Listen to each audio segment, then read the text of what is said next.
Jumpa lagi bersama saya Sanjaya. Kita kali ini bahas tentang kepik lagi dan ulat Jerman lagi. Semoga teman-teman juga nggak bosan ya guys ya. Nah, ini kepiknya udah mulai mati. Kali ini matinya bisa 20-an ya guys ya. Jadi di sini ada 4 kotak yang matinya 20-an per satu kotak itu setiap hari. Kenapa dia matinya banyak? Ini kepik tua. Jadi matinya banyak guys ya.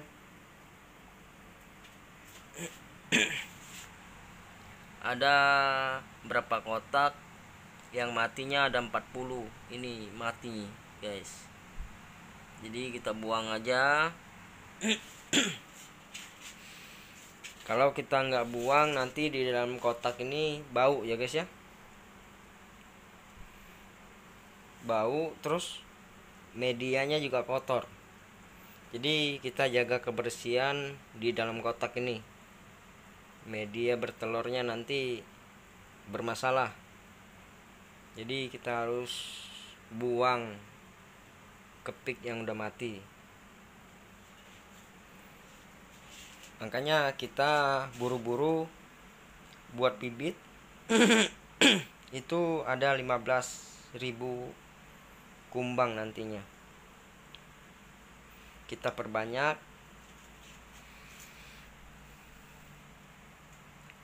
Nah, ini anakannya yang sudah saya ayak, terus saya bagi 2.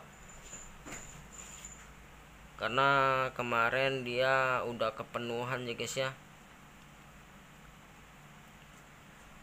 Udah kepenuhan, terus kotorannya banyak, dia lembab. Jadi di minumnya ini dia berair guys. Jadi nggak bisa, kalau untuk ulet saya ini nggak bisa banyak kotoran, jadi harus dibuang per 1 minggu. Itu pun kalau ulatnya banyak. Tapi kalau ulatnya sedikit itu bisa ya nyampe 2 minggu. Jadi kita perkirain kalau dia udah kepenuhan kotorannya ya kita ayak. Ya biasanya sih saya sampai sini guys ya. Udah mentok sini ya terpaksa harus diayak.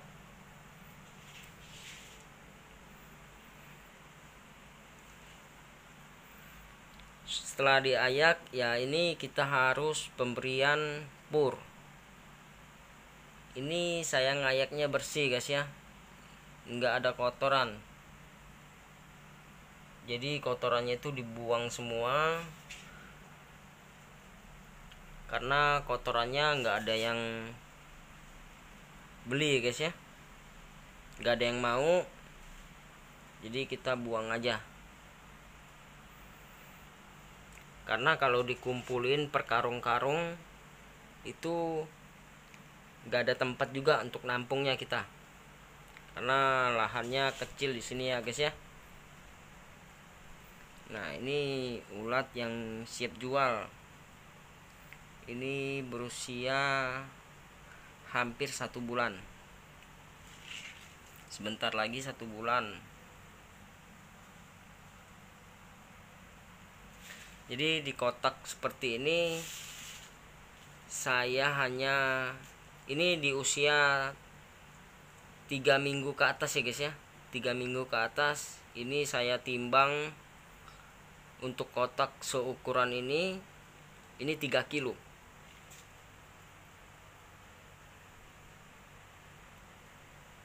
Ini baru pengayakan juga.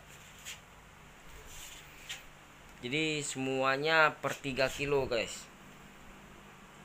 Nanti kalau dia ini udah siap jual, nanti kalau dia belum laku, belum kejual, sampai dia 2 minggu lagi misalnya, ini bisa jadi 4 kilo 5 kilo guys ya.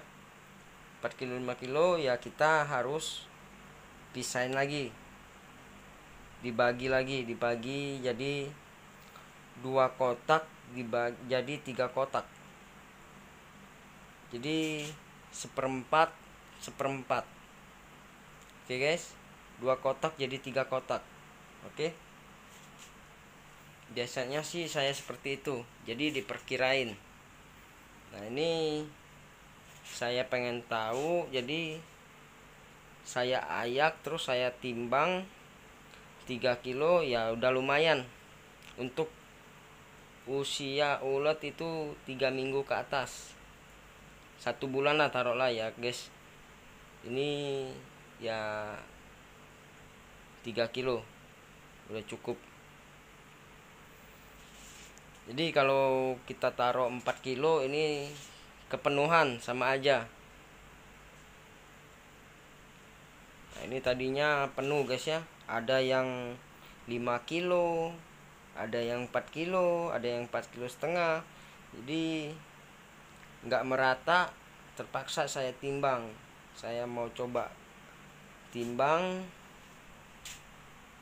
kalau nggak diayak ini tadinya sudah berair guys, kotorannya itu sudah lembab. Kalau kotoran sudah lembab itu kita tunda besok udah mati deh ya guys. Jadi jangan kalian anggap sepele. Makanya budidaya oleh Jerman ini harus kita pantau. Nah kalau sudah pengayakan seperti ini ya nggak perlu lagi kita pantau, karena pemberian pur sama minumnya itu sudah ada guys ya, sudah kita kasih, jadi jangan khawatir. Nah kalau untuk yang ulat yang kecil ini belum 2 minggu guys, belum ada 2 minggu.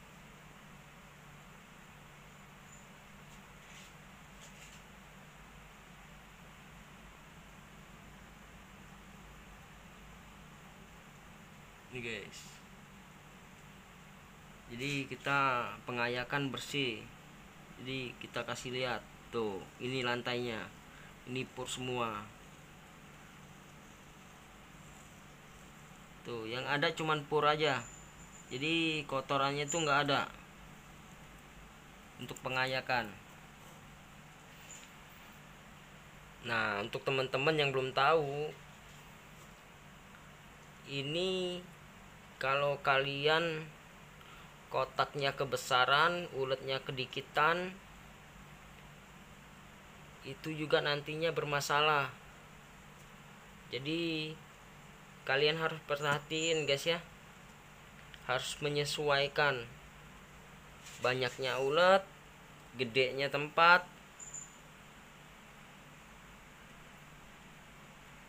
Karena ulet ini paling hobi itu bergerombol ya guys ya, jadi bukan sendiri-sendiri.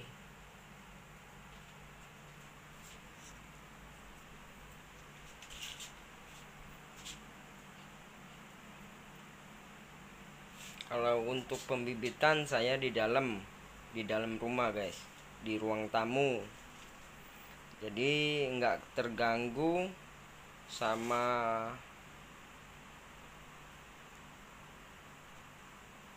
kecoa,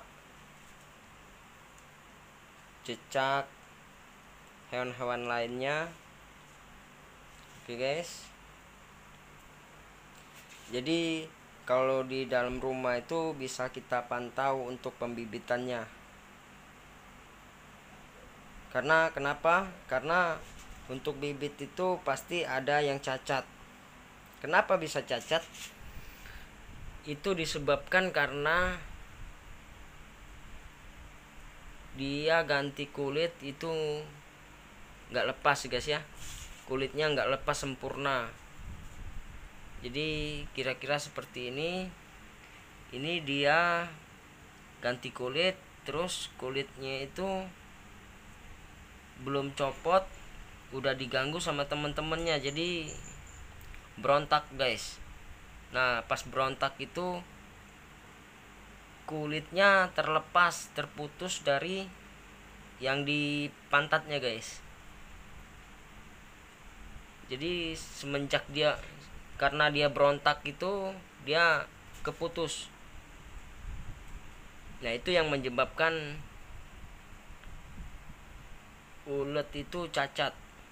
Nah ya kalau sudah seperti itu harus dibuang, karena dia nggak bisa makan guys ya, nggak bisa minum, mau jalan pun susah, dia bakalan lemes.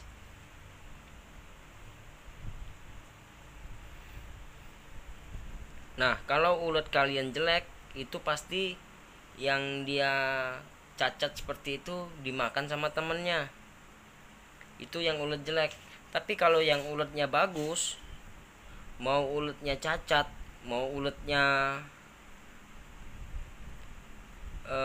sakit, mau uletnya gimana pun, dia tetap nggak dimakan.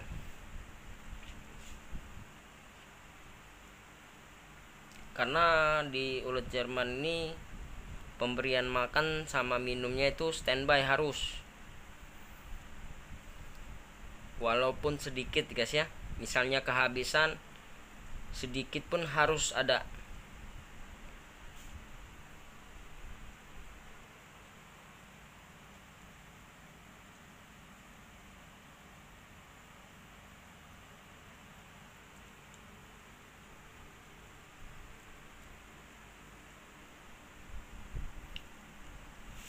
Nah ini yang 3 kilo aja masih ada yang ngeplong gini guys ya, yang ngeplong gini.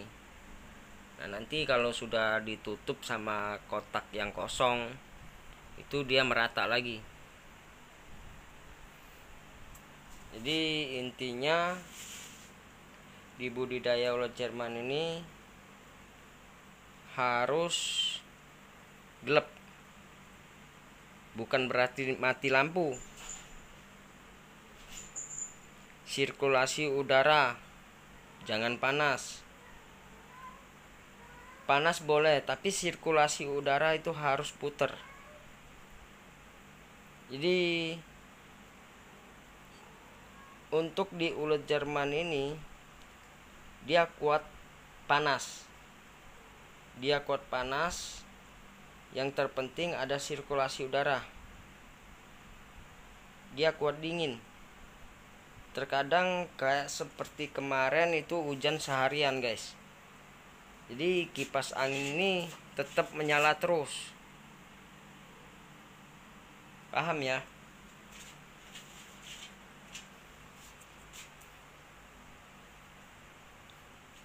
Terus apalagi guys yang harus kita bahas?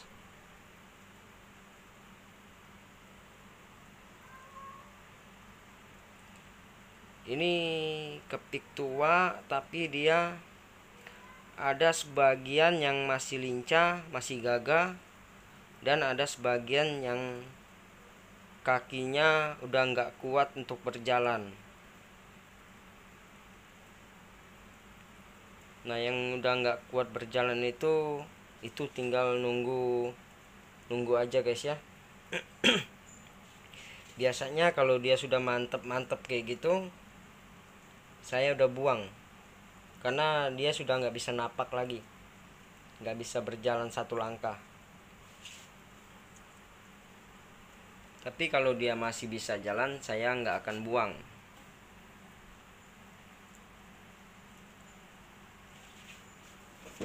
Nah, di sini ada 6 kotak. Nanti untuk pemindahan ke media produksi yang baru ini jadinya 5 kotak. Saya jadiin 5 kotak karena ada 1 kotak yang sedikit, udah nggak nyampe 1.500 lagi guys. Jadi kita harus satu kotak itu kita harus dibagi-bagi lagi ke yang lain. Jadi untuk pengiritan tempat juga.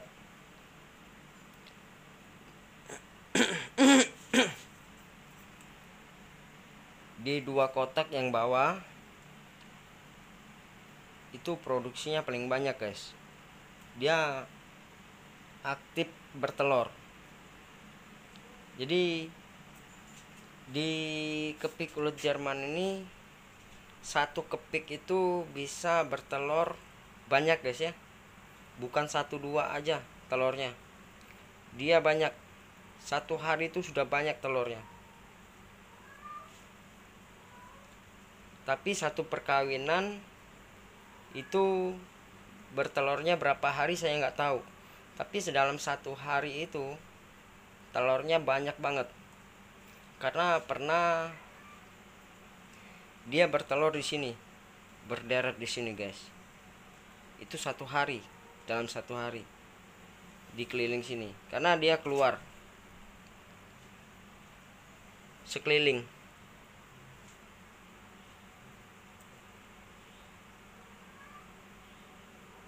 Oke guys, segini aja videonya untuk sementara. Semoga bisa bermanfaat untuk teman-teman sekalian. Oke guys, thank you.